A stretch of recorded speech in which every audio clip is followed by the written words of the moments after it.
Mazmur 91. Dalam lindungan Allah.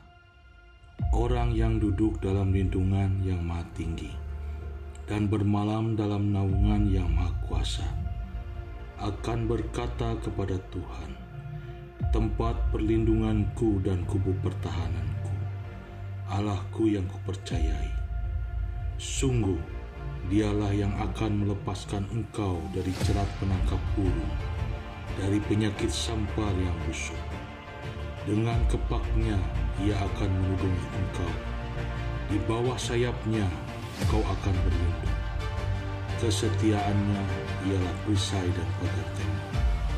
Engkau tak usah takut terhadap kedahsyatan maut, terhadap panah yang terbang di waktu siang, terhadap penyakit sampar yang berjalan di dalam gelap, terhadap penyakit menular yang mengamuk di waktu petang.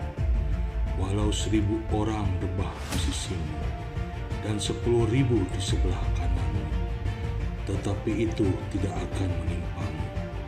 Engkau hanya menontonnya dengan matamu sendiri dan melihat pembalasan terhadap orang fasik. Sebab Tuhan adalah tempat perlindunganmu. Yang maha tinggi telah kau buat tempat perteduhan. Malapetaka tidak akan menimpakanmu, dan tulah tidak akan mendekat kepada kemah. Sebab malaikat-malaikatnya akan diperintahkannya kepadamu untuk menjaga engkau di segala jalan. Mereka akan menatang engkau di atas tangannya, supaya kakimu jangan terantuk kepadamu. Singa dan ular tedung akan kau lantai. Kau akan menginjak anak singa dan ular naga.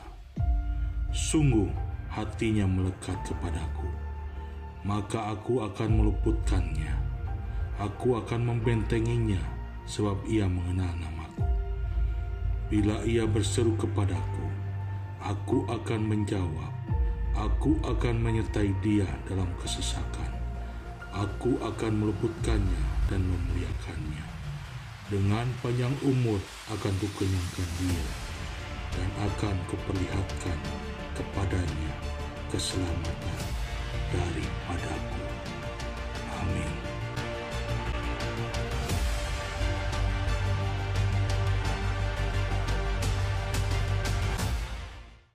Shalom Jemaat Tuhan, tidak terasa kita sudah memasuki minggu pertama di bulan September. Sukacita tentunya kembali kita rasakan di minggu ini. Bersama saya Yesi, saya akan membawakan pengumuman GBI Empangsari untuk sepekan ini. Setiap hari Selasa, Jemaat Tuhan dapat bersama-sama hadir dalam menara doa secara online via Zoom pada pukul 10 pagi sampai 11 pagi. Khusus bagi pengerja dan full-timer dapat mengikuti langsung di ruang menara doa lantai 3. Dan khusus bagi para pengerja dapat melakukan pendaftaran terlebih dahulu. Full-timer dan pengerja harus dalam keadaan sehat. Mari bergabung dalam Menara Doa Online bersama Bapak Gembala pada hari Kamis jam 6 sore yang akan disaksikan langsung lewat live IG dan live YouTube GBI Empangsari. Bagi jemaat Tuhan yang rindu untuk didoakan dan ingin memberikan kesaksian dapat mengirimkannya terlebih dahulu kepada nomor call center GBI Empangsari. Untuk adik-adik sekolah minggu, jangan lupa ibadah sekolah minggu ya. Ibadahnya bisa diakses lewat YouTube GBI Empangsari mulai jam 7 pagi atau ikutan Zoom jam 10 pagi.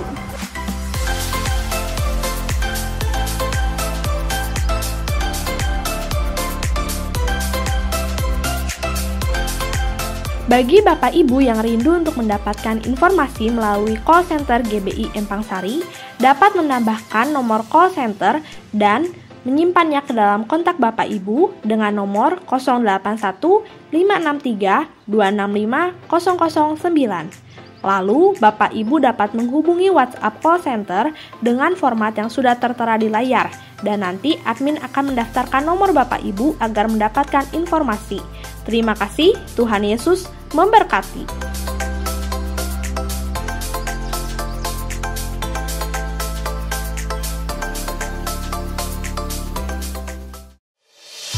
Shalom Jemaat Tuhan, saat ini persembahan dapat diberikan melalui dompet digital seperti M-Banking.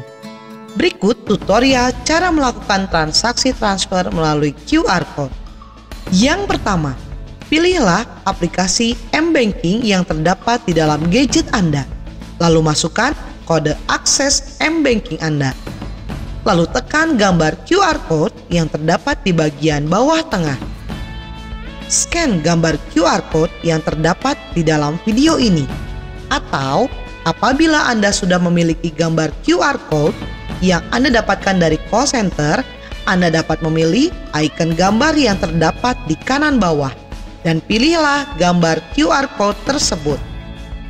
Isilah nominal angka yang akan Anda berikan. Nominal dimulai dari Rp1 sampai dengan Rp2.000.000. Lalu klik OK. Setelah muncul layar konfirmasi, klik OK dan ketik PIN M-Banking Anda. Selamat, Anda telah berhasil melakukan transaksi transfer melalui QR Code. Persembahan melalui QR Code tidak dipungut biaya apapun. Terima kasih, Tuhan Yesus memberkati. Tuhan berjanji tidak akan sekali-kali membiarkan atau meninggalkan kita. Pegang janjinya dalam hidup setiap kita, supaya apapun yang terjadi dalam hidup kita, kita tidak akan kalah dan tidak akan mundur. Selamat beribadah, Tuhan Yesus memberkati. Shalom saudara terkasih, saya percaya kita semua semangat menjalani tahun yang baru ini. Dalam edisi Voice of Pentecost kali ini saya ingin menjelaskan mengapa Pentakosta ketiga memiliki dimensi yang jauh lebih besar dari peristiwa Azusa Street. Memang ini akan berbicara sedikit sejarah, tapi jangan alergi dulu saudara, karena ini penting sekali. Karena sudah lebih dari 1 abad, maka saksi mata yang menyaksikan langsung betapa dahsyatnya pencurahan Roh Kudus yang terjadi di Azusa Street sudah meninggal. Dan kita hanya dapat mengetahuinya dalam catatan-catatan peristiwa serta bukti sejarah pada waktu itu. Salah satunya yang ditulis dalam buku 100 peristiwa penting dalam sejarah kekristenan. Tercatat bahwa harian Los Angeles Times hari Rabu tanggal 19 April 1906 memberitakan sebuah pertemuan diadakan di sebuah pondok yang hampir rubuh di Azusa Street. Dan para pengikut doktrin-doktrin yang mengerikan ini mempraktekkan upacara-upacara paling fanatik, mengkhotbahkan teori-teori liar, dan memaksakan mereka sendiri dalam keadaan kegembiraan yang tidak waras dengan semangat mereka sendiri. Nah saudara, publisitas negatif semacam ini malah sesungguhnya membantu mengumpulkan massa. William Seymour tiba di Los Angeles di bulan Februari tahun 1906. Dan dia mulai berkhotbah serta membangun pelayanannya di Azusa Street. Penantian akan pencurahan Roh Kudus terjawab. Dan pada bulan April dalam sebuah ibadah, Roh Kudus tercurah dan orang mulai berkata-kata dengan bahasa yang baru. Sebenarnya pernah ada beberapa orang berbahasa lidah yang muncul dengan tiba-tiba di negara itu dan di Eropa pada tahun-tahun silam. Tetapi Azusa Street merupakan ledakan terbesar. Gerakan yang diawali oleh William Seymour ini kemudian melanda dunia, melampaui etnis, suku, ras, dan dikenal dengan gerakan atau aliran Pentakosta. Inilah yang kita beri istilah sebagai Pentakosta kedua. Setiap hari Minggu kita memperkatakan bersama-sama, Pentakosta ketiga adalah pencurahan Roh Kudus yang dahsyat di zaman now, melebihi yang terjadi di Azusa Street. Pernyataan ini bukanlah sekedar pernyataan iman semata, apalagi klaim sepihak dari gembala sidang atau gembala pembina. Pernyataan ini terkait dengan 2 aspek. Yang pertama, aspek historis. Pada tahun 1909, William Seymour pernah tercatat bernubuat, dalam 100 tahun yang akan datang, akan ada kebangunan rohani lain seperti yang terjadi di Azusa. Dan kemuliaan Shekinah akan kembali. Dan kegerakan Allah tersebut akan lebih besar dan lebih luas dari yang terjadi di Azusa. Tidak hanya terjadi di satu tempat atau kepada beberapa orang saja, melainkan akan menjangkau seluruh dunia. Dan kegerakan itu tidak akan berakhir, bahkan sampai kedatangan Tuhan. Amin. Haleluya. Dengan menyampaikan secara gamblang dan terbuka nubuatan yang beliau terima, menjadi bukti bahwa pernyataan Pentakosta ketiga lebih dahsyat dari yang terjadi di Azusa Street bukanlah klaim sepihak dari pihak kita, melainkan sudah menjadi janji, rencana, dan kehendak Tuhan.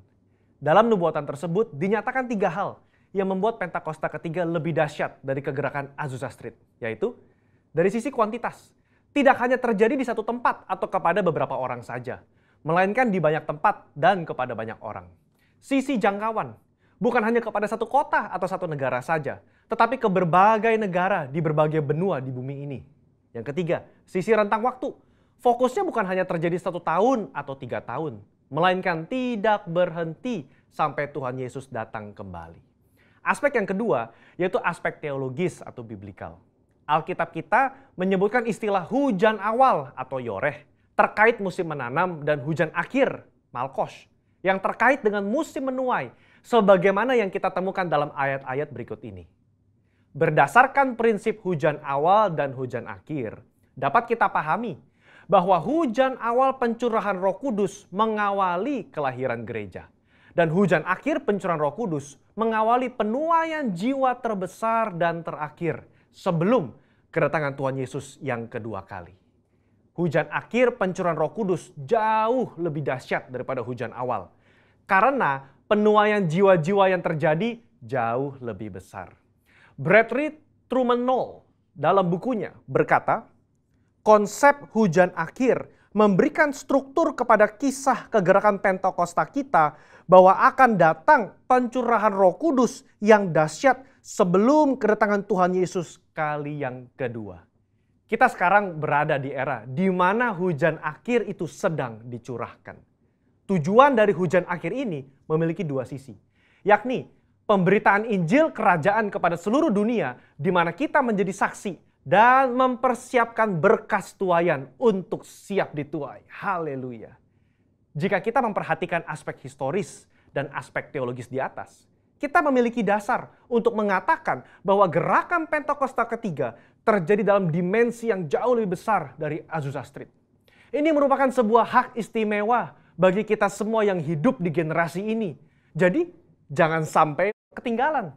Jadilah utusan Pentakosta ketiga, the messenger of the third Pentecost, dimanapun saudara berada.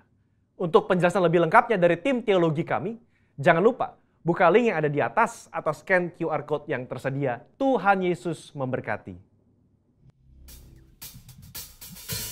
Tuhan Yesuslah sumber kekuatan bagi setiap kita. Di tengah-tengah masa pandemi hari-hari ini, tidak ada alasan untuk tidak bersuka cita. Karena sukacita Tuhan, itu adalah kekuatan kita. Katakan amin. Dalam-Mu ku temukan sukacita. Dunia takkan sanggup ku berikan. Segala bebanku pun digantikan selama ku ada di dalam-Mu. Kaulah sukacita, pengharapan dan kehidupan. Kau beri kekuatan, haleluya. Bersukacita selamanya. Yang bersukacita boleh katakan ye ye ye ye ye ye ye. Mari terus alami sukacita Tuhan saudara. Di rumah-rumah, mari tepuk tangan bersama-sama. Haleluya.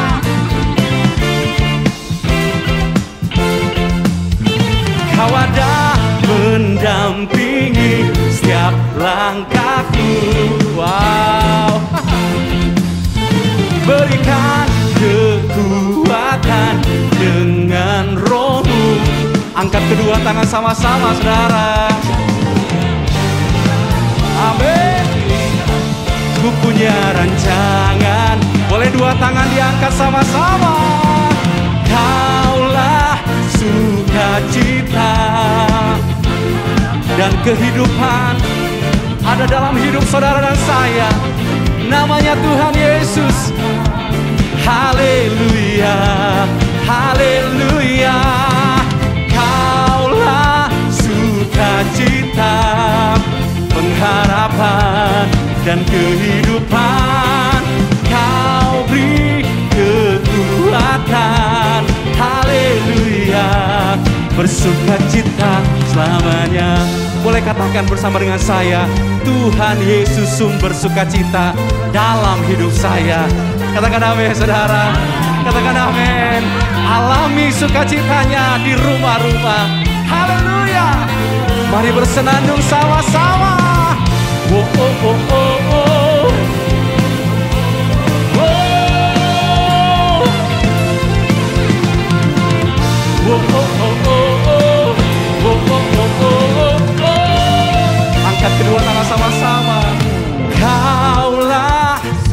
Sambil tepuk tangan sama-sama saudara, come on. Kau beri kekuatan, haleluya, haleluya. Kaulah sukacita, amin. Kau beri kekuatan, haleluya, bersukacita, haleluya, haleluya, bersukacita selamanya. Yang bersukacita sorak-sorai, haleluya. Tepuk tangan yang paling meriah bagi Tuhan Yesus, sumber sukacita kita. Katakan amin. Haleluya, haleluya, haleluya. Kami percaya saat ini di rumah-rumah sukacitamu mengalir, memenuhi setiap hati umatmu yang datang menyembahmu dengan segenap hati. Kami percaya bahkan kebaikanmu dialirkan berlimpah-limpah, membuat hati kami terus bersukacita menyembahmu, memujimu Tuhan. Kaulah sumber kebaikan, Kaulah sumber kehidupan, Kaulah sumber sukacita dalam hidup kami. Kami menyembah-Mu. Bapak Ibu Saudara yang dipenuhi dengan sukacita Tuhan, mari sembah Dia lebih lagi bersama-sama dan alami kebaikan-Nya, dan biar Dia memenuhi kita dengan hadirat-Nya. Shanalalamurana-nane, kenanalalamo, shananananenanamo, shanananamorananashimura.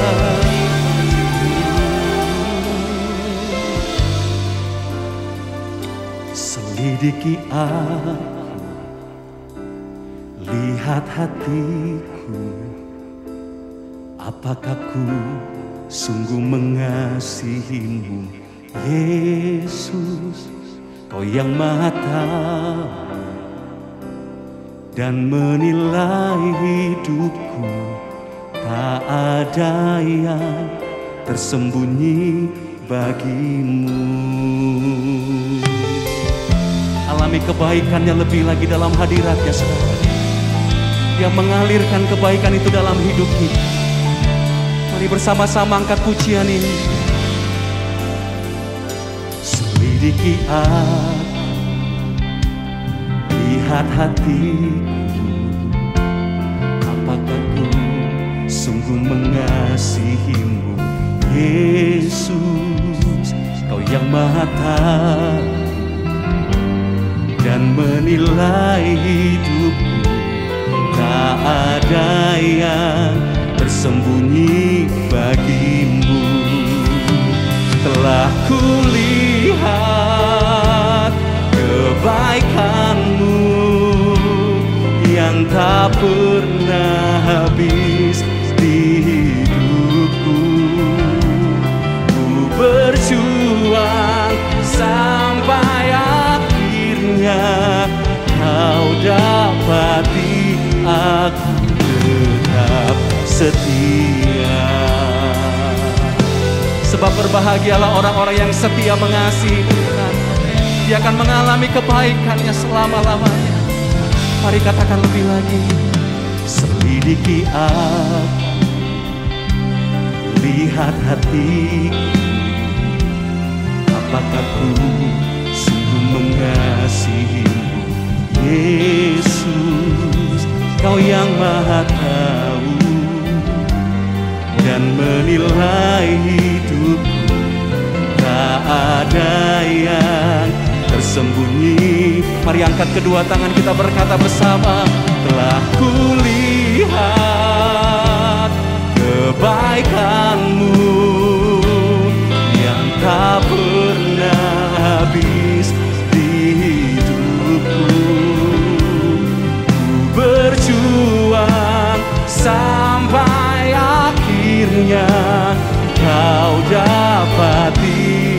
Mari jemaat bersama singers alami kebaikan Tuhan lebih lagi dan katakan, telah kulihat kebaikan-Mu ya Tuhan.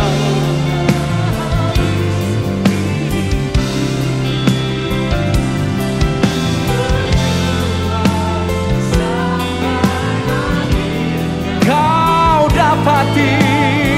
Mari terus jemaat bersama singers angkat suara kita lebih lagi berkata, telah kulihat ya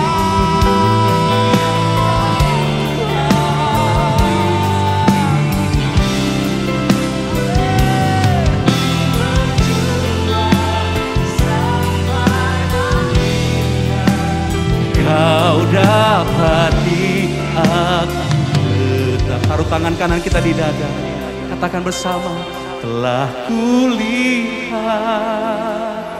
kebaikan-Mu yang tak pernah habis di hidupku.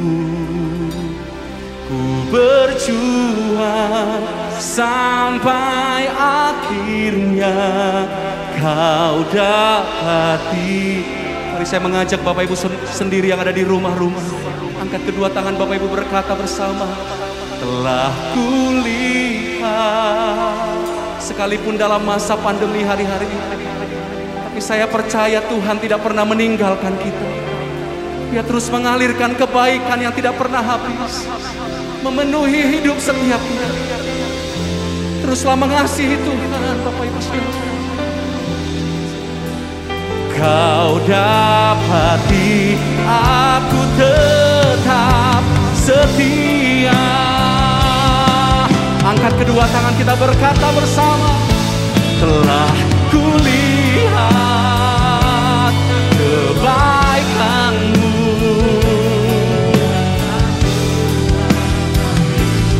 di hidupku.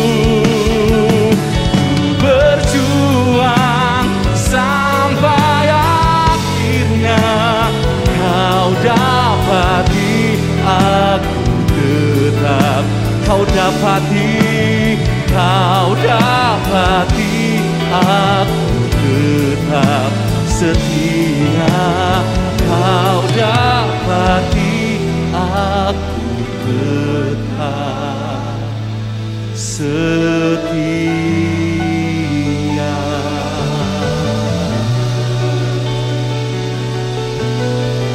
Setia mengasihi-Mu,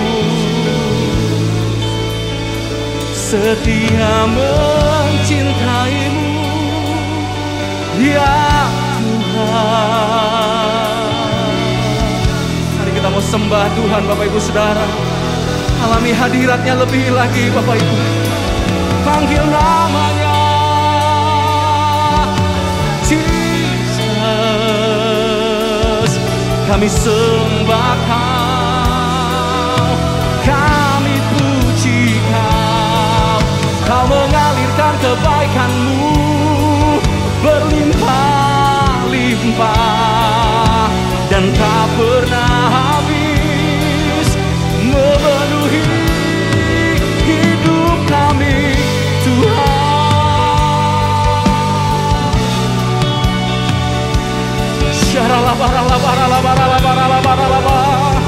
Alami hadirat Tuhan lebih lagi saudara.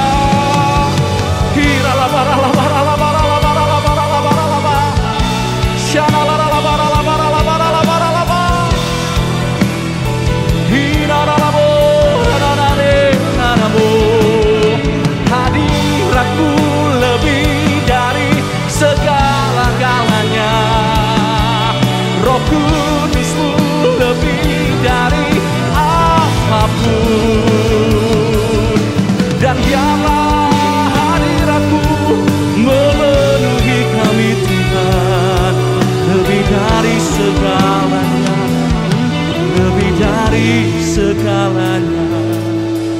Kami merindukan hadirat-Mu Tuhan, itu lebih dari apapun, itu lebih dari apapun. Kami merindukan Roh Kudus-Mu. Itu lebih dari segalanya. Oh, ku buka hati untuk jamahan-Mu, berserah penuh di hadirat-Mu. Kau ambil alih seluruh hidupku di altar-Mu, menyembah. Angkat tangan kita bersama-sama. Ku buka hati untuk jamahan-Mu, berserah penuh di hadirat-Mu. Kau ambil alih seluruh hidupku. Mari saya minta singers bersama jemaat Tuhan dengan penuh kerinduan, katakan lebih lagi saudaraku. Ku buka hati. Amin Tuhan Yesus. Inilah waktunya terus Engkau mengambil alih hidup umat-Mu ya Tuhan. Curahkan Roh Kudus-Mu lebih lagi di altar-Mu, menyembah-Mu. Oh, katakan lebih lagi. Ku buka hati untuk jamahan-Mu, berserah penuh di hadirat-Mu. Kau ambil alih seluruh hidupku di altar-Mu. Buka kedua tangan kita, katakan lebih lagi. Ku buka hati. Come on.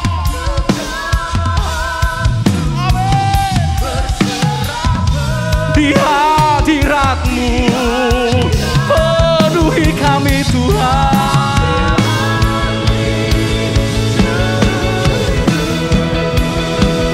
Di altar-Mu, menyembah-Mu. Sorak-sorak, ku buka hati untuk jamahan-Mu, berserah penuh di hadirat-Mu. Kau ambil alih di altar-Mu, menyembah.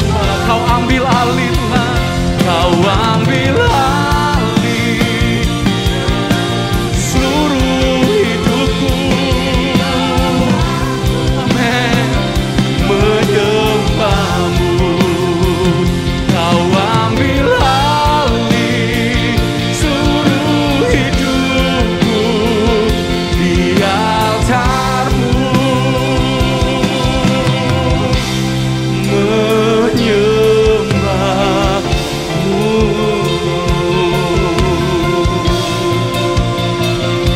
Hanyalah pusat perhatian kami Tuhan. We come to worship You.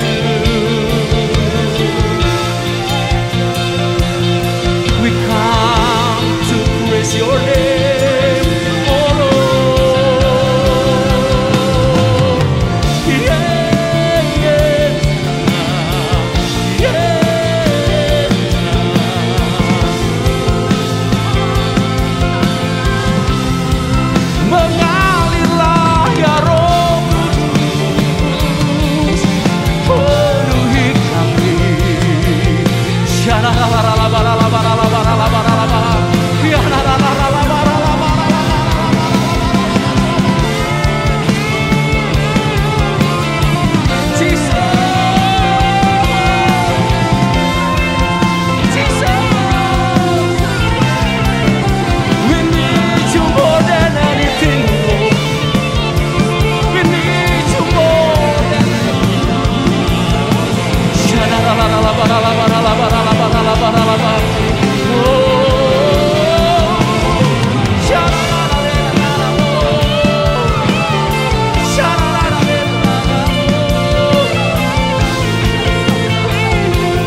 berkata, diberkatilah orang yang mengandalkan Tuhan, yang menaruh harapnya hanya kepada Tuhan. Di masa-masa ini Bapak Ibu Saudara, jangan lagi mengandalkan kekuatan sendiri, jangan lagi mengandalkan kekuatan manusia. Tetaplah berharap kepada Tuhan. Bilang sama Tuhan, Roh Kudus penuhi aku lebih. Lord, fill us with your spirit. Fill us with your power. Fill us with your glory.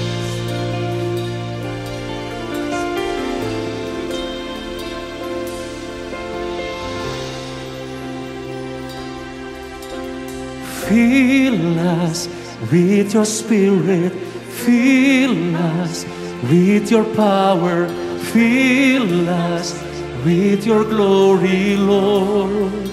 As we come together, fire burning in my soul, a passion for the lost, empower us again. As we come together, fill us with your spirit, fill us with your power, fill us with your glory, Lord. As we come together, fire burning in my soul, a passion for the lost. Mari jemaat bersama singers, katakan lagi, fill us with your spirit, with your power.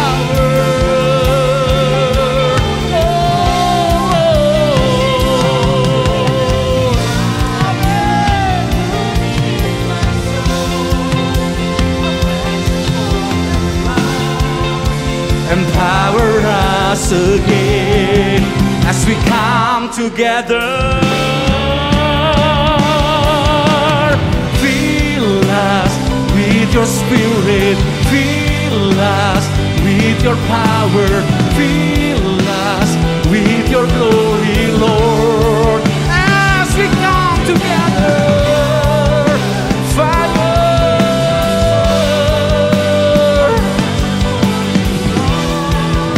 Sekali lagi saudara, angkat tangan berkata bersama-sama. Fill us with your spirit, fill us with your power, fill us with your glory, Lord.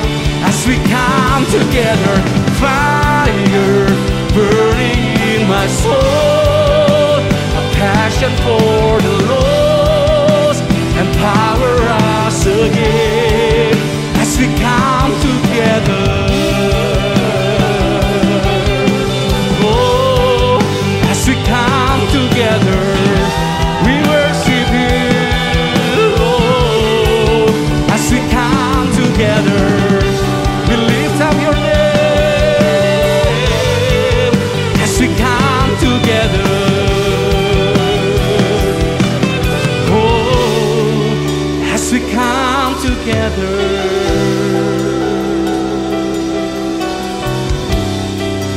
As we come together to worship you, as we come together to praise your name, as we come together to lift up your name.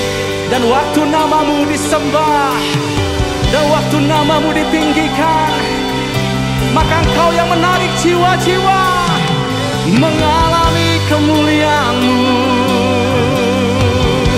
Dan di rumah-rumah penuh dengan hadirat-Mu, Tuhan. Dan semua mengalami kemuliaan-Mu.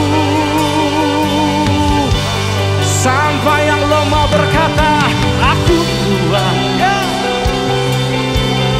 Yang sakit berkata, aku sembuh. Pintu-pintu dibukakan, bahkan jiwa-jiwa dibawa masuk, mengalami penuaian, penuaian, penuaian.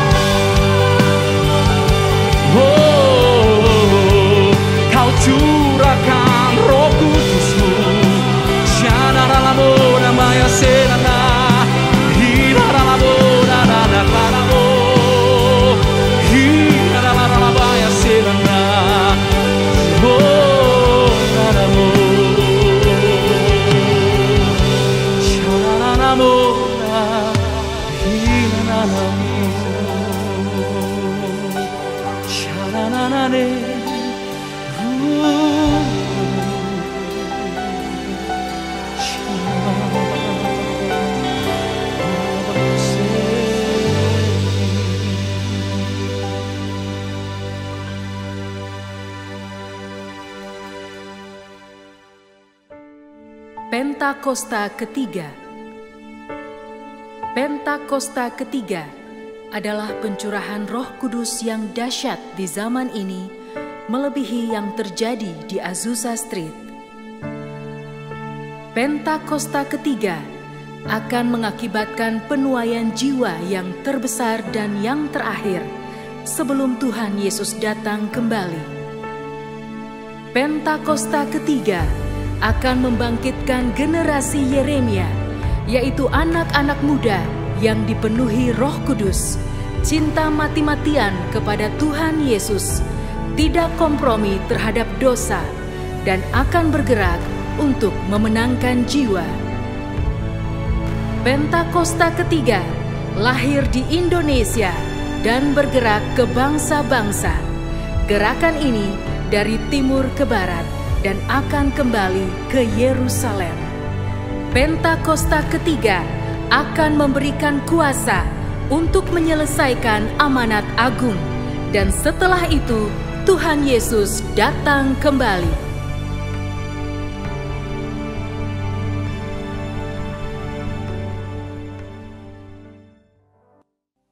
Halo, shalom kepada saudara semua, Bapak Ibu saudara sekalian yang dikasihi Tuhan di GBI Sukawarna Bandung. Apa kabar? Dengan saya Jose Caro, dan saya bersyukur sekali untuk kesempatan pada hari ini dapat melayani saudara dengan firman Tuhan.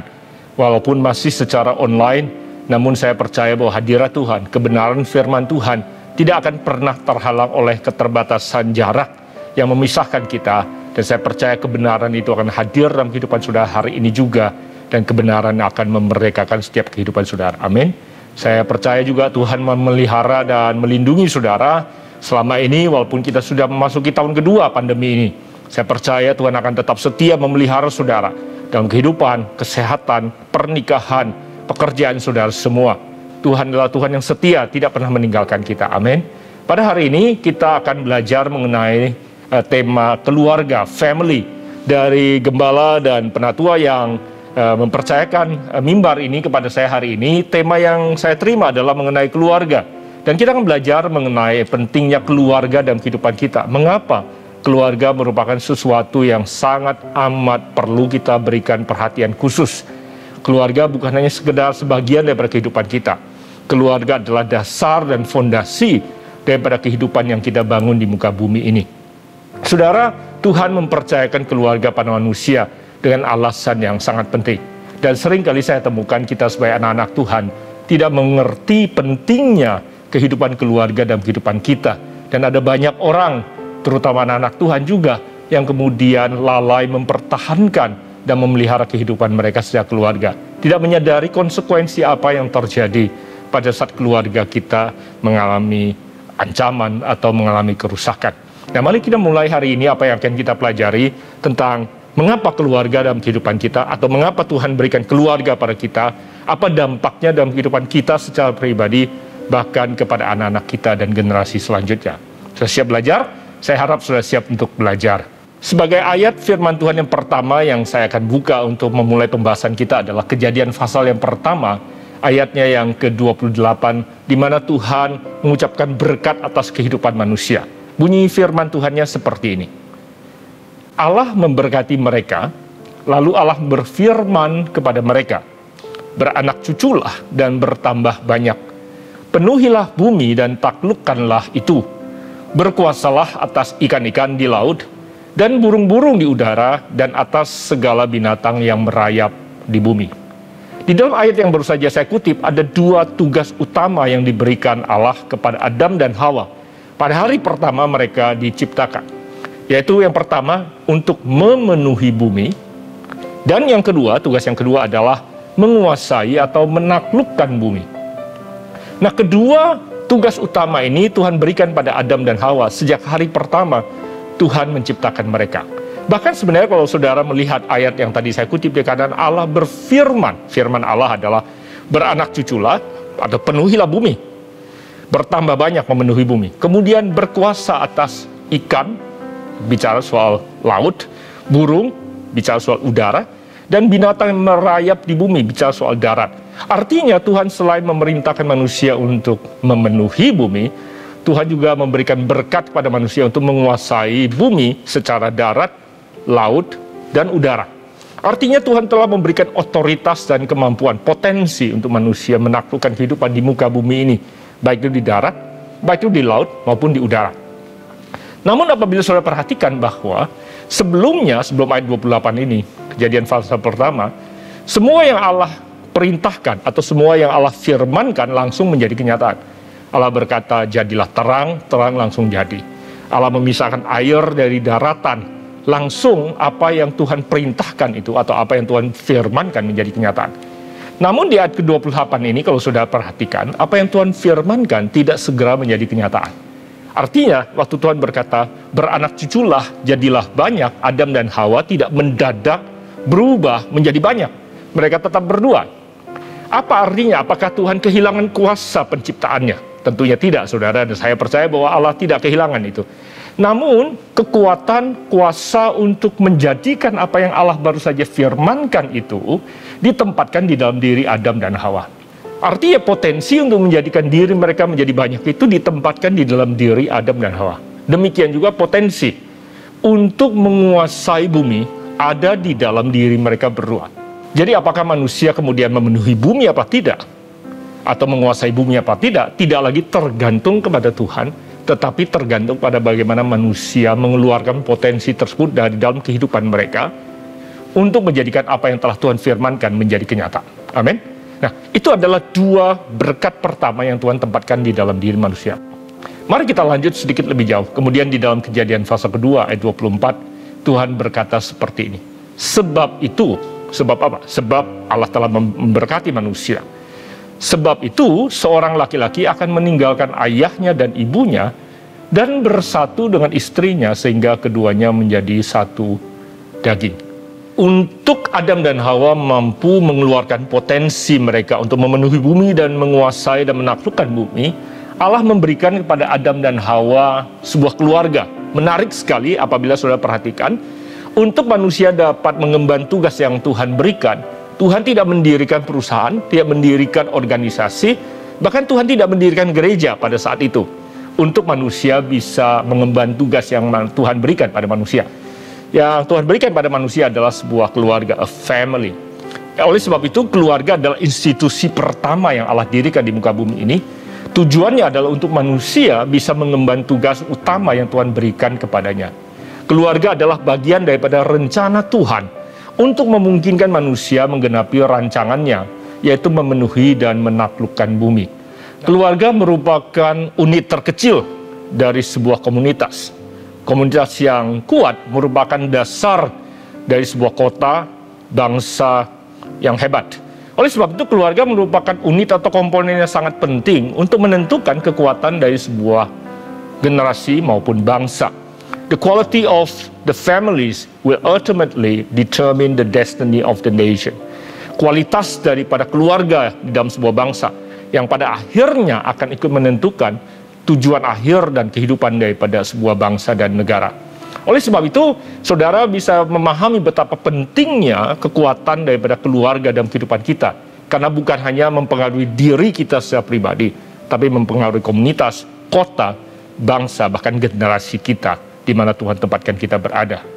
Apabila sekarang saudara memahami tentang pentingnya keluarga dalam kehidupan kita, sekarang kita akan masuk ke dalam bagian untuk belajar apa yang dibangun di dalam sebuah keluarga.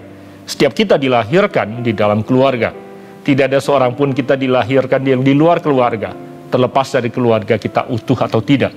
Orang tua kita ideal berfungsi seperti yang kita harapkan atau tidak. Namun setiap kita dipilih oleh Tuhan untuk lahir di dalam sebuah keluarga. Betul, kata kuncinya adalah dipilih oleh Tuhan. Karena bukan kita yang memilih lahir di keluarga yang mana. Ada banyak di antara kita yang masih bergumul untuk menerima realita bahwa kita dilahirkan di keluarga tertentu. Ada banyak orang menyesali kehidupan latar belakang asal-usulnya dan berkata, seandainya saya tidak lahir di keluarga ini. Tahukah saudara bahwa Tuhan yang telah memilihkan keluarga di mana kita dilahirkan? Kita yang harus menentukan keluarga seperti apa yang kita akan bangun di kemudian hari tentunya. Nah, oleh sebab itu sebentar lagi kita akan belajar tentang apa saja yang akan sangat amat penting untuk kita perhatikan pada saat kita menjalani kehidupan keluarga, karena akan mempengaruhi kehidupan daripada anak-anak kita yang ada di dalam keluarga ini. Pada kesempatan ini kita akan belajar mengenai 3 hal yang sangat kunci dan penting yang akan terbentuk di dalam kehidupan seseorang, di dalam kehidupan dia sejak dilahirkan dalam sebuah keluarga. 3 hal ini adalah menjadi esensi penting, dasar daripada kemampuan seseorang itu berfungsi dengan baik dalam kehidupannya, dan sangat ditentukan oleh latar belakang keluarga di mana dia dilahirkan. 3 hal tersebut adalah yang pertama, identitas atau self-image. Identitas dan self-image seseorang ditentukan di dalam keluarga di mana dia dibesarkan. Kedua, rasa berharga, the sense of worth atau sense of belonging. Rasa berharga dalam diri seseorang dibangun di dalam kehidupan dia berkeluarga sejak dia kecil. Kemudian yang terakhir yang kita akan bahas nanti adalah rasa berguna atau sense of significance, sense of purpose. Seseorang merasa hidupnya bermanfaat, berguna, dan alasan mengapa dia dilahirkan dapat dia bangun dengan sehat dalam kehidupannya. Ketiga hal ini akan kita bahas hari ini, dan kita akan belajar bagaimana Tuhan membangunnya di dalam kehidupan kita masing-masing melalui kehidupan kita bersama-sama sebagai keluarga. Yang pertama yaitu identitas, gambar diri kita, self-image, bagaimana kita menilai dan melihat diri kita sendiri terbangun di dalam sebuah keluarga. Sejak kita dilahirkan, identitas yang pertama yang kita dapatkan adalah nama. Nama kita diberikan oleh orang tua kita. Walaupun ada di antara kita yang mungkin dilahirkan dan kemudian ditinggalkan oleh orang tua kita dan tidak diberi nama sama sekali. Saya mengenal beberapa orang yang bahkan diberi nama di panti asuhan karena latar belakang mereka ditelusuri. Hari pertama mereka ditemukan adalah pada saat mereka ditemukan di depan pintu panti asuhan, ditinggalkan oleh orang tua mereka. Ada banyak orang yang tidak mengenal siapa orang tua kandung mereka karena mereka tidak bisa menelusurinya sampai mereka mendapatkan kebenaran itu. Jadi gambar diri kita dibangun, identitas diri kita dibangun oleh latar belakang keluarga kita. Oleh sebab itu setiap kita punya nama keluarga, family name.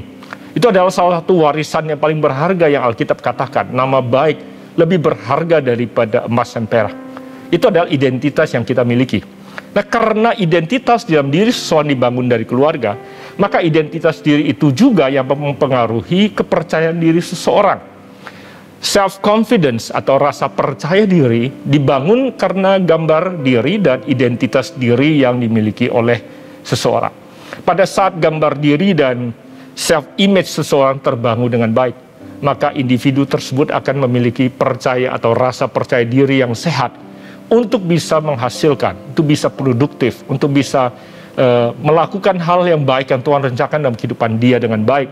Saya temukan ada banyak sekali orang-orang yang bertalenta, memiliki potensi yang luar biasa, memiliki karunia yang luar biasa.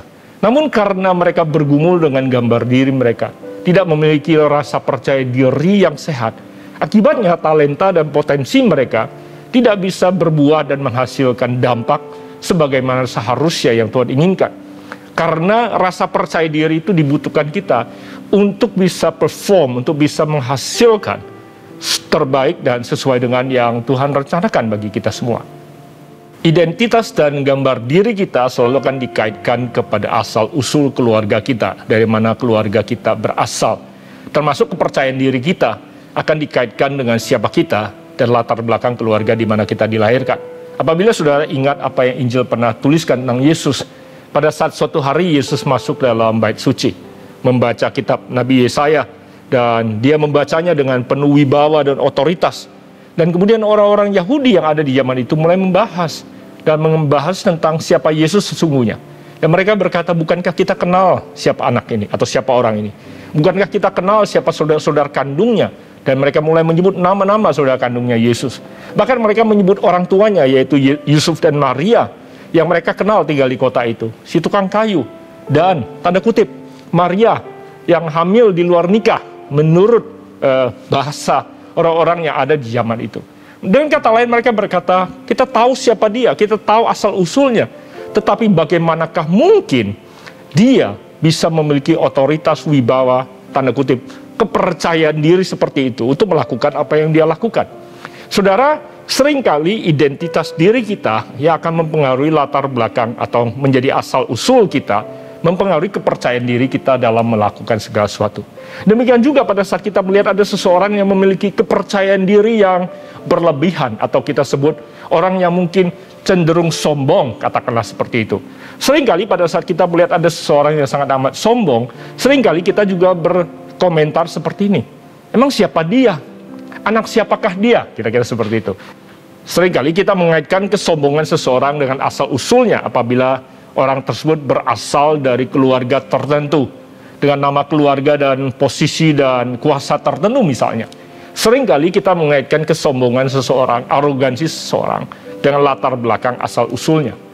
Demikian juga dengan kerendahan diri, rasa tidak percaya diri seseorang, seringkali juga itu terkait dengan keyakinan dia tentang siapa dirinya dan dari mana dia berasal. Karena gambar diri dan kepercayaan diri terbangun di dalam keluarga, maka iblis tahu apabila dia mampu menghancurkan gambar diri dan kepercayaan diri seseorang, maka dia berhasil menggagalkan potensi yang ada dalam diri pribadi tersebut untuk keluar, untuk bermanfaat dan berdampak di dalam kehidupan dunia ini, yang menghancurkan pekerjaan dan perbuatan iblis di dunia ini. Oleh sebab itu dia berusaha keras untuk merusak gambar diri setiap kita sebagai manusia, dengan berusaha mengingatkan kepada kita siapa kita dan dari mana kita berasal. Tapi tahukah saudara bahwa walaupun kita dilahirkan oleh orang tua kita, apalagi kalau orang tua kita tidak bisa memberikan gambar diri dan kepercayaan diri, identitas diri yang sehat bagi kita semua. Dengan kata lain, saudara dan saya, ada banyak yang diantara kita tidak bisa bangga dengan keluarga dari mana kita berasal.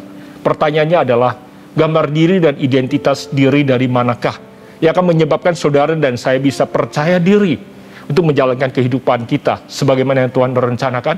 Saya teringat kepada satu firman Tuhan yang perjanjian lama.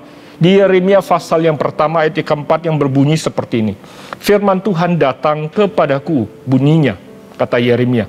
Sebelum aku, Elohim, Tuhan, membentuk engkau dalam rahim ibumu, aku telah mengenal engkau. Dan sebelum engkau keluar dari kandungan, aku telah menguduskan engkau. Aku telah menetapkan engkau menjadi nabi bagi bangsa-bangsa. Tuhan berkata bahwa sebelum aku menempatkan engkau di rahim kandungan ibumu, aku telah mengenal engkau. Dan sebelum engkau keluar dari kandungan, aku telah menguduskan engkau. Aku telah menetapkan engkau. Ketahuilah saudara bahwa sebelum engkau ada di kandungan ibu saudara, saudara sudah ada di dalam pikiran Tuhan. Karena Tuhan telah mengenal engkau. Terlepas dari nama apapun yang diberikan oleh orang tuamu, kau telah diberikan nama oleh Tuhan di dalam dirinya. Dan Tuhan telah menetapkan rancangannya dalam kehidupan saudara. Dan Tuhan telah menguduskan dan memberkati engkau.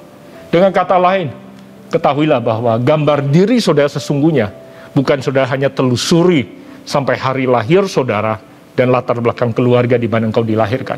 Asal usul engkau yang sesungguhnya, gambar diri engkau yang sesungguhnya adalah berasal daripada Bapa di surga.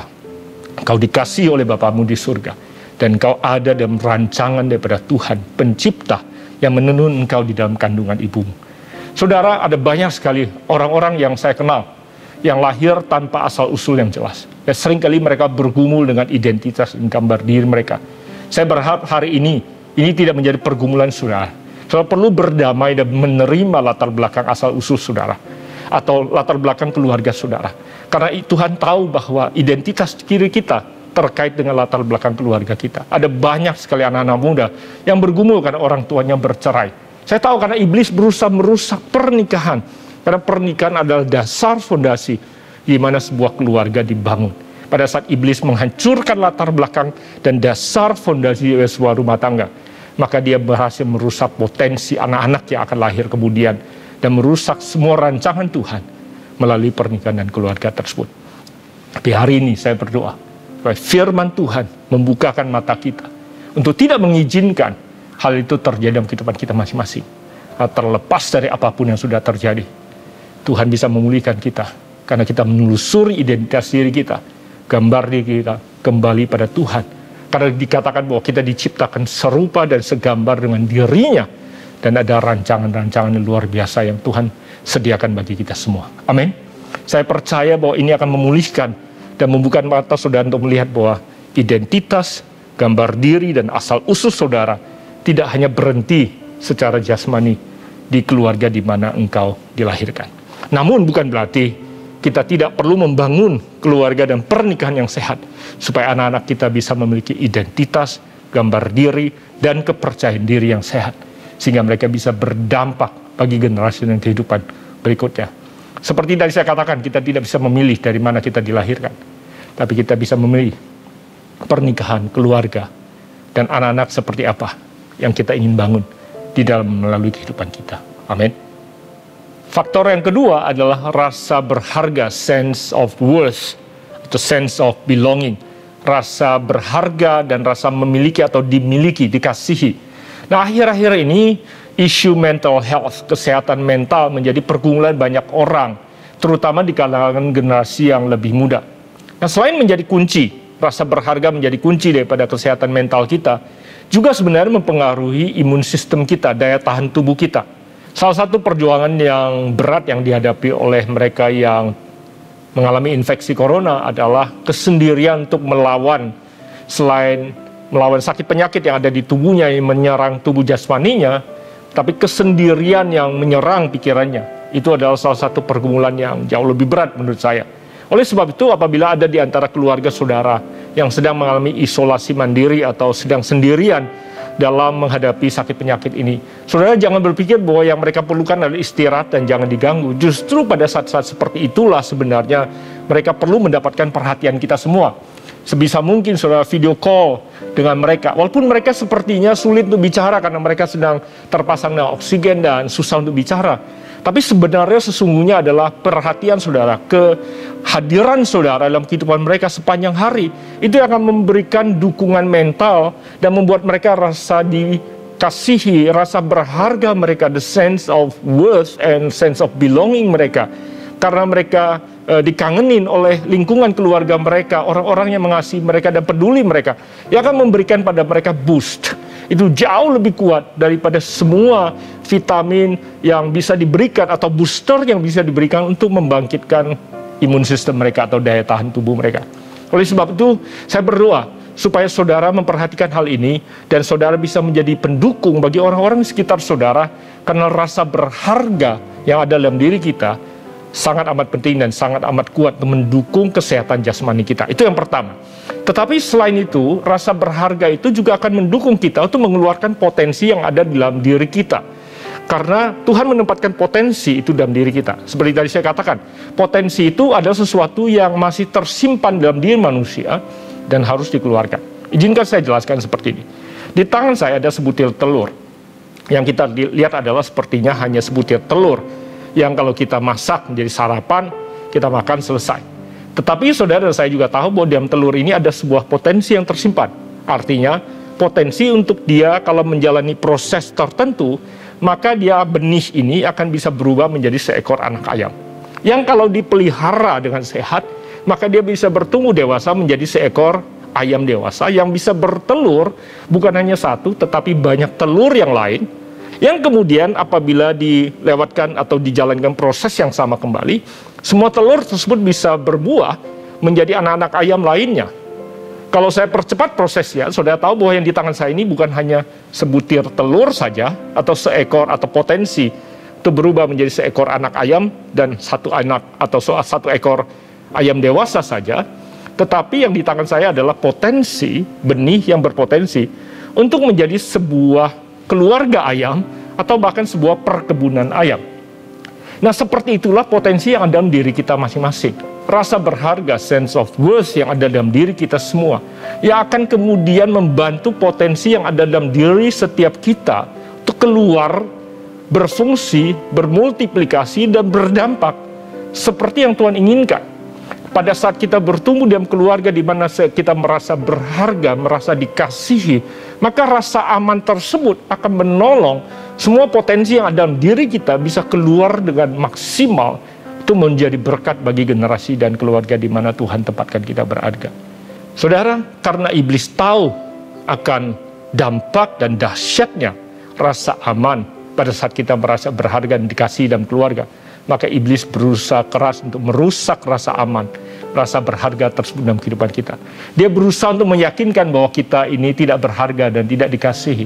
Dia berusaha untuk menanamkan dalam pikiran kita bahwa kita tidak berarti apa-apa bagi keluarga kita, bagi komunitas kita, dan tidak ada yang peduli sama kita, supaya dia dapat menghalangi dan menghancurkan potensi yang Tuhan tempatkan dalam diri kita untuk bisa menjadi berkat bagi banyak orang di generasi kita.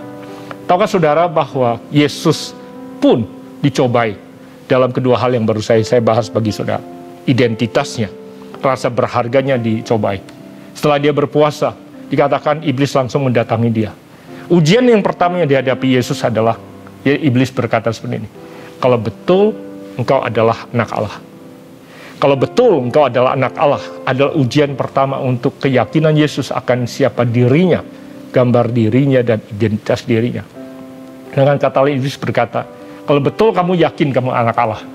Saya bersyukur gambar diri dan identitas diri Yesus begitu kuat ya, sehingga dia tidak terprovokasi untuk mencoba untuk membuktikannya kepada iblis. Dia yakin siapa dirinya dan dia tidak perlu buktikan pada siapapun juga. Saya sebagai anak laki-laki berapa sering, kalau saya ingat waktu saya kecil, ditantang, kalau kamu jantan, coba buktikan ini. Menurut saya, hanya kalau kita tidak yakin kalau kita adalah laki-laki, maka kita perlu membuktikannya pada banyak orang. Berapa sering tantangan itu merusak kehidupan banyak anak-anak muda. Kalau kamu berani, kalau kamu begini, coba lakukan ini. Saya berdoa supaya kita tidak terjebak di dalam jebakan ini yang menghancurkan kehidupan kita. Setelah Yesus kemudian tidak terprovokasi untuk cobaan yang iblis coba pasang. Yang kedua kemudian iblis berkata, kalau kamu yakin Bapamu di surga mengasihimu. Yang dicobai adalah rasa berharga, sense of worth and sense of belonging Yesus. Kalau kamu yakin kamu dikasih Bapa di surga, jatuhkanlah dirimu. Pasti Bapamu akan mengirim malaikatnya untuk menangkapmu. Dia tidak akan mengizinkan kau disakiti. Nah, berapa sering pada saat hidup kita mengalami gesekan, kita mengalami sakit, ada hal-hal yang tidak kita inginkan terjadi dalam kehidupan kita. Kemudian suara itu berbisik, kalau Tuhan peduli, masa Tuhan izinkan kau alami itu. Kalau Tuhan sayang sama kamu, masa Tuhan izinkan kamu melewati itu. Tahukah saudara bahwa Tuhan mengasihi kita terlepas dari apapun yang terjadi dalam kehidupan kita. Ada banyak yang tidak kita mengerti terjadi dalam kehidupan kita, mengapa itu terjadi. Seringkali manusia mengkaitkan itu dengan rasa sayang daripada Tuhan kepada kita. Ketahuilah Tuhan mengasihi kita tanpa syarat. Walaupun ada banyak hal yang kita perlu pelajari dalam kehidupan itu, menelusuri mengapa hal-hal terjadi dalam kehidupan kita. Namun hari ini saya ingin saudara tahu bahwa Tuhan peduli dan Tuhan mengasihi saudara. Walaupun mungkin ada orang tua dan keluarga di mana kita dilahirkan tidak memberikan rasa aman, rasa sayang, dan rasa peduli sebagaimana seharusnya. Tapi saya berdoa supaya saudara mendapatkan itu dari Tuhan yang tidak terbatas dan kasih Tuhan yang tidak terbatas dalam kehidupan saudara. Saya juga bersyukur Yesus tidak perlu membuktikannya dengan menjatuhkan dirinya. Berulang kali saya temukan ada banyak anak-anak muda yang menyakiti dan membiarkan rasa sakit itu merampas dari kehidupan mereka. Karena mereka hanya sekedar ingin membuktikan, adakah orang yang mengasihi saya? Adakah orang yang peduli pada saya? Ketahuilah bahwa Tuhan peduli dan mengasihi engkau. Dan saya berdoa, saudara juga menjadi orang-orang yang Tuhan akan pakai untuk memberikan dan menunjukkan rasa peduli dan rasa kasih sayang itu yang dibutuhkan oleh orang-orang sekitar kita. Kalau saudara punya anak-anak, dan itulah yang dibutuhkan oleh anak-anakmu dari saudara sebagai orang tua. Selain identitas, tapi rasa aman yang mereka butuhkan dari engkau di dalam rumah tangga. Jadikan rumahmu tempat yang paling aman, tempat yang paling nyaman untuk mereka ingin berada. Apabila rumah saudara seperti itu, saudara tidak perlu melarang anak saudara untuk pergi dan keluar dari rumah. Mereka akan memilih untuk ada di tempat yang paling aman, di komunitas yang paling mereka merasa diterima dan dikasih, yaitu di rumah tangga mereka. Setiap rumah tangga yang memberikan rasa aman seperti itu, saudara akan temukan anak-anaknya tidak akan keluyuran dan ingin lari daripada rumah tersebut. Tapi rumah di mana mereka tidak mendapatkan surga di bumi, bukan kualitas rumahnya, bukan keindahan dan kebesaran kemewahan rumahnya, tidak. Tapi rasa aman dan kasih sayang ada di rumah tersebut yang akan menyebabkan seorang anak tidak ingin pergi kemana-mana. Anak saya pada saat pertama kali mendapatkan SIM, berulang kali teman-temannya bingung karena anak saya punya SIM, punya kunci mobil, bahkan kunci rumah karena kami sedang tugas keluar kota. Teman-teman mereka atau teman-teman anak-anak kami seringkali berkata, kenapa kalian di rumah saja, kenapa tidak pergi? Kemudian anak-anak kami seringkali menjawab, mau kemana kami pergi? Kami ada di tempat yang paling nyaman.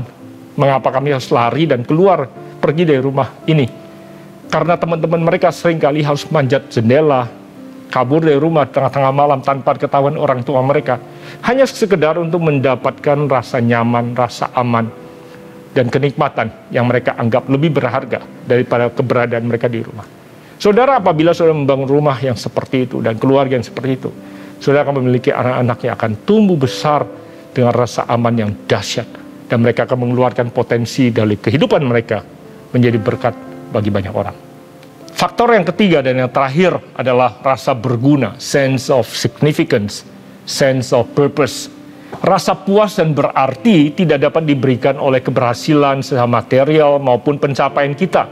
Tetapi rasa puas dan berarti hanya manusia dapatkan pada saat mereka menemukan tujuan dan panggilan hidup dan memenuhi apa yang mereka yakini menjadi tujuan dan panggilan hidup dari Tuhan dalam kehidupan mereka.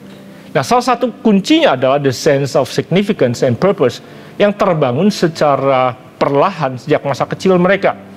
Pada saat mereka ada dalam keluarga, mereka berhasil melakukan hal-hal pencapaian-pencapaian yang ada dan mendapatkan pengakuan daripada orang tua mereka. Nah, oleh sebab itu yang akan membuat seseorang terus membangun rasa berguna ini adalah terus dan berusaha melakukan yang terbaik dalam kehidupan mereka adalah pada saat mereka mendapatkan acknowledgement, pengakuan, dukungan, support sejak mereka kecil. Dan mereka terbiasa untuk kemudian membangun sense of contentment, sense of fulfillment, rasa berguna, rasa berarti itu sejak masa muda mereka. Keluarga adalah tempat di mana kita justru membangun pengakuan itu dalam kehidupan mereka, sehingga mereka terus bisa mengembangkan sekali lagi potensi yang Tuhan tempatkan dalam diri mereka. Keluarga adalah tempat di mana Tuhan membangun pengakuan, acknowledgement dalam diri kita. Nah, oleh sebab itu, selain keluarga secara jasmani, keluarga kecil kita, gereja adalah komunitas keluarga Kristus yang Tuhan berikan bagi kita semua.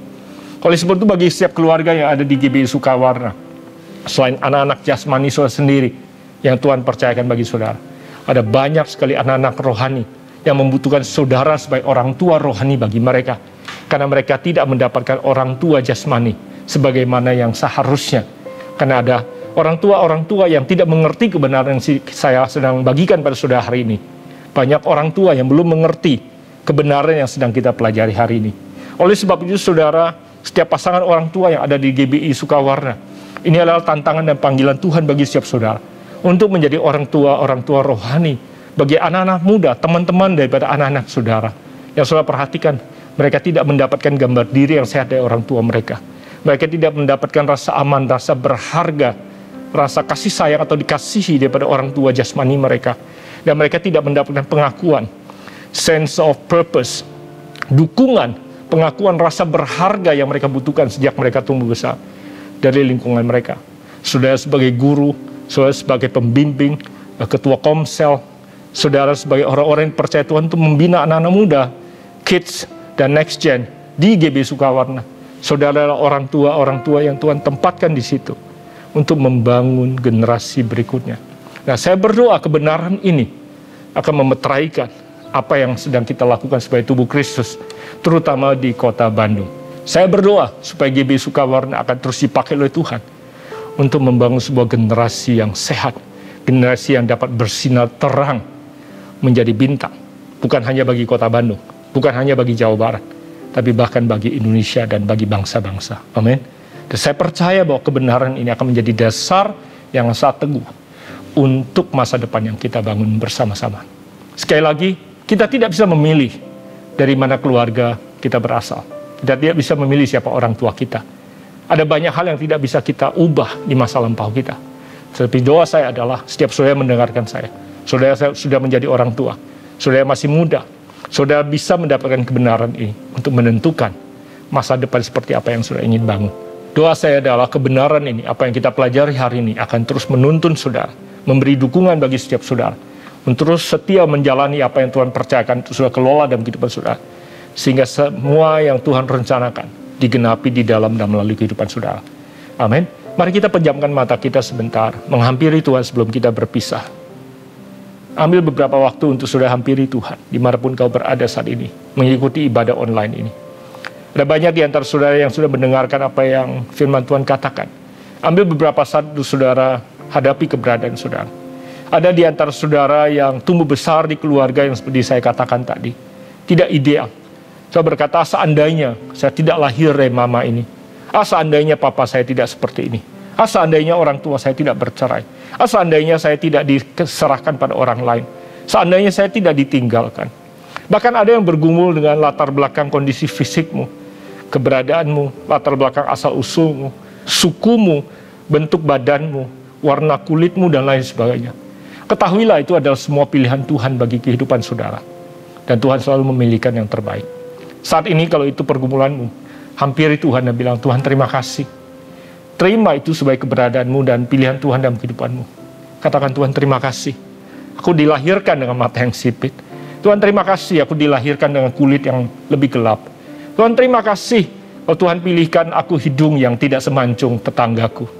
Tuhan terima kasih kalau bentuk badanku tidak setinggi teman-temanku. Apapun juga kondisimu, ucapkan terima kasih. Karena itu adalah siapa dirimu. Karena identitas dirimu tidak tergantung daripada kondisi fisikmu, nama latar belakang keluargamu, bahkan orang tuamu. Karena engkau berasal daripada Tuhan. Sebelum engkau dilahirkan, kau sudah ada di pikiran Tuhan. Itu adalah identitasmu yang terutama. Dan itulah kepercayaan dirimu, kau berasal daripada Tuhan. Tuhan menetapkan rancangannya bagi engkau. Kalau sepanjang kau tumbuh besar, engkau tidak merasa berharga, dikasihi, diperhatikan, sebagaimana engkau perlukan. Hari ini saya berdoa supaya kasih agape yang tidak terbatas ini hadir menjamah kehidupan saudara. Karena engkau, dia rela naik ke atas kayu salib, mengorbankan semuanya demi engkau sendiri. Saya berdoa supaya kasih ini menjadi pewahyuan khusus bagi setiap saudara. Terutama saudara yang merasa tidak dikasihi, tidak diperhatikan, dan tidak ada yang peduli. Hari ini Tuhan peduli dan mengasihi engkau. Hampiri dia dan terima kasih yang datang daripada surga bagi saudara. Selama ini saudara tidak mendapatkan pengakuan yang kau butuhkan. Ketahuilah, Tuhan memanggil engkau. Ada potensi yang Tuhan tempatkan dalam kehidupan saudara. Dan dia punya rancangan yang luar biasa bagi engkau. Kalau engkau sedang bergumul ini, hampiri dia dan terima ini sebagai kebenaran yang Tuhan hadirkan dalam kehidupan saudara. Hampiri dia, terima ini. Dan berkata, Tuhan terima kasih. Aku tahu kau memanggil aku. Kau punya rencana yang luar biasa. Terima cinta kasih Tuhan dalam kehidupan saudara. Terima kasih Tuhan untuk anugerah dan kebenaran yang kami terima hari ini. Aku minta memeteraikan itu dalam kehidupan setiap kami yang bergumul hari ini. Karena kami berasal dari Engkau. Kau mengasihi kami tanpa syarat. Dan Kau menetapkan rancangan yang luar biasa dalam kehidupan kami. Hamba lepaskan berkat anugerah bagi setiap anak-anak-Mu yang mengambil keputusan hari ini. Bagi gembala dan semua kepemimpinan yang ada di GBI Sukawarna, bila anugerah Tuhan, kelimpahan daripada Tuhan, penyertaan daripada Tuhan turun atas gereja ini. Hanya di dalam nama Yesus Kristus Tuhan hamba lepaskan ini. Amin. Saya berdoa Tuhan terus menuntun dan memberkati saudara. Semoga kita bisa bertemu kembali dalam waktu yang tidak terlalu lama. Tuhan Yesus memberkati. Sampai bertemu kembali. Angkat tangan saudara. Terimalah berkat Tuhan. Kasih karunia yang berlimpah-limpah daripada Allah Bapa dalam anak yang tunggal Yesus Kristus. Persekutuan yang manis dengan Roh Kudus menyertai saudara sekalian mulai hari ini. Sampai Tuhan Yesus datang menjemput kita di awan-awan dan bahkan sampai selama-lamanya. Yang percaya bersama-sama katakan, Amin.